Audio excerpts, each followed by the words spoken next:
कि पहले शादियाँ, एक बार किसी से शादी हो जाती थी, और शादी भी पुराने ज़माने में कैसे होती थी कि माँ बाप ने पसंद करी है और उसी से पूरी ज़िंदगी निकालनी है, वही है हमारी धर्मपत्नी। लेकिन आज वो नहीं है, आज खुद पसंद करते हैं, और जो पसंद खुद कर रहे हैं वो भी 2 दिन बाद टिकती नहीं है, उसको फिर 2 दिन बाद तीसरी चाहिए। यहाँ से लैक ऑफ कमिटमेंट भी लाइफ में आती है, जिससे वो कभी भी फिक्स नहीं कर पाता ना अपने माइंड को, ना अपने कमिटमेंट्स को। इससे ओवरकम कैसे करें, बाहर कैसे निकले? नया आईफोन निकलता है, कितनी लंबी लाइन लगती है। हाँ। तो अमेरिका से अगर आईफोन लाओगे, अमेरिका से फेसबुक लाओगे, अमेरिका से इंस्टाग्राम लाओगे, व्हाट्सएप लाओगे, माइक्रोसॉफ्ट लाओगे, हर प्रकार की टेक्नोलॉजी पाश्चात्य देश की लाकर यहाँ उसका उत्सव मनाओगे, तो पहले पाश्चात्य देश की टेक्नोलॉजी आएगी, फिर जीवन शैली भी आएगी। सत्य वचन, वही हो रहा है। तो इसलिए 3 प्रकार के परिवार बताए गए हैं शास्त्रों में। पहला है पार्थिव रस। पार्थिव रस का अर्थ क्या होता है? जब तक मेरी इंद्रियां संतुष्ट हैं और आपकी इंद्रियां संतुष्ट हैं, तब तक ये संबंध बना रहेगा। It's a business transaction. You satisfy me, I satisfy you, we remain together. अगर थोड़ा सा भी डिससेटिस्फैक्शन आ गया, खत्म, एंड ऑफ द स्टोरी। 44% बच्चे अमेरिका में आउटसाइड ऑफ मैरिज पैदा हो रहे हैं। सत्य। आप सोचिए, अगर हम लोग फैमिली एज एन इंस्टीट्यूशन में इन्वेस्ट नहीं करेंगे तो क्या होगा? सही है। मैं हमेशा अपने लेक्चर्स में उदाहरण देता हूँ। अमेरिका के एक कॉलेज में मैं गया था, वहाँ पर कोई युवा मिला, वो हिंदी बोल रहा था।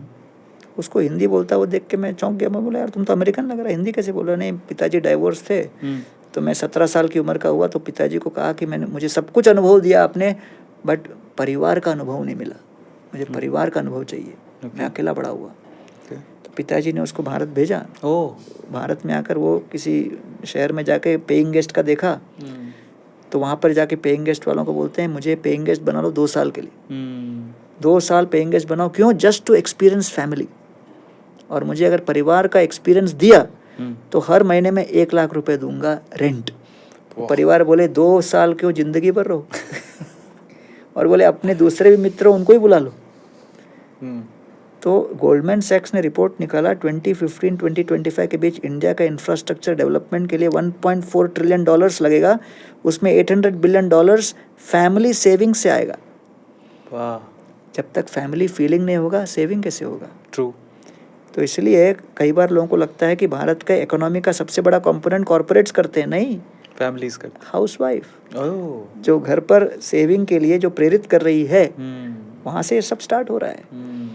तो इसलिए भारत के संस्कृति संस्कार के अनुसार हमको अपनी अर्थव्यवस्था बनानी है। सही बात है।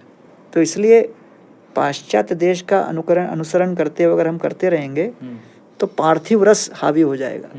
रेस्टोरेंट में 4 आदमी अपना अपना बिल अलग अलग पे करते, कई बार ये देखा गया। दूसरा रस है, उसको कहते हैं स्वर्गीय रस। स्वर्गीय रस का अर्थ क्या है? कि हम दूसरे व्यक्ति को सुख देने के लिए खुद कुछ कष्ट सहन करने के लिए तैयार हो। Sense of sacrifice. छोटा सा घर है, मेंबर्स बहुत हैं, we are willing to share, adjust. और ये अपने यहाँ पहले डीएनए में था ही। ट्रू। बहुत अच्छी तरह से था। ट्रू। अब 2 BHK 3 BHK भी कम पड़ता है। सही बात है। और हर एक को लगता है I need my own space, है कि नहीं? तो ये स्वर्गीय रस था और इसलिए जॉइंट फैमिली सिस्टम बढ़िया चलता था। हाँ। अब स्वर्गीय रस, अब देखा गया कि कई बार परिवार का कोई ज्येष्ठ, भारत में मैं बहुत अपने भी फैमिली में देखा हूँ, कोई होते हैं वो शादी नहीं करते जीवन भर, क्योंकि उनके छोटे भाई बहनों की पढ़ाई लिखाई शादी वगैरह के लिए उनको उत्तरदायित्व लेना पड़ता है। They are willing to sacrifice. That was part of our system.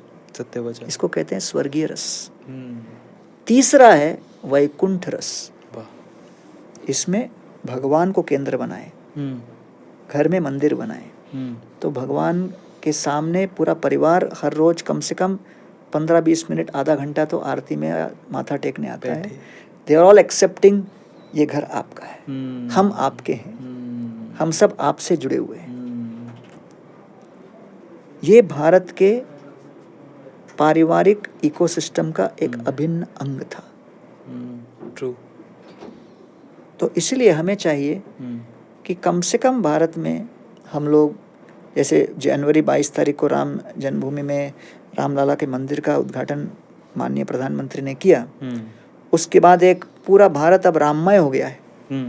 और इस लहर को आगे बढ़ाते हुए हमें प्रेरणा देनी है कि लोग हर घर को मंदिर बनाएं। सत्य। तो इसलिए आज का जो सनातन धर्म का अपना थीम है, जीव सनातन है, ईश्वर सनातन है, दोनों के बीच सेवा का संबंध सनातन है, इसी को सनातन धर्म कहते हैं।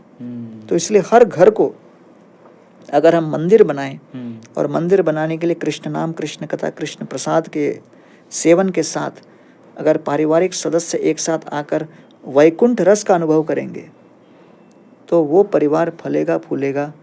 और जैसे रामचंद्र जी ने उदाहरण दिखाया कि चाहे कितना भी रिलेशनशिप बीच में कट गया हो, फिर सीता देवी को लाने के लिए उन्होंने प्रयास किया। तो इस प्रकार हम लोग बहुत कुछ युवा पीढ़ी को समझा सकते हैं हमारे शास्त्रों के आधार पर।